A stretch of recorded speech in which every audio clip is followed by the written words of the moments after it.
కౌశిక్ నేను నా కార్ని 2020లో 10 lakhs పెట్టుకున్నా. దాన్ని ఈ ఇయర్ అనగా 2025లో నా ఫ్రెండ్ గడికి అమ్మేద్దాం అనుకున్నా. ఎవరికి కాదు, నా ఫ్రెండ్ గడికే. సో ఇయర్ కి 10% డిప్రిషియేషన్ తీసినా కూడా ఇప్పుడు దాని వాల్యూ 5 lakhs అవుతుంది. ఈ 5 lakhs వర్త్ ఆఫ్ కార్ ని నేను కనుక నా ఫ్రెండ్ కి 6 lakhs కి అమ్మాను అనుకో, 1,00,000 ప్రాఫిట్. ఈ వచ్చిన 1,00,000 ప్రాఫిట్ మీద 18% GST కట్టాలంట.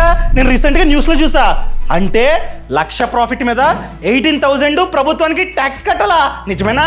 చూడు, నువ్వు నీ ఫ్రెండ్ కి కార్ ని ప్రాఫిట్ కమ్మినా లాస్ కమ్మినా ప్రభుత్వానికి ₹1 కూడా ట్యాక్స్ కట్టాల్సిన అవసరం లేదు.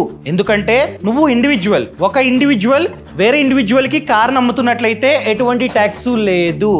An individual selling to another individual, no GST.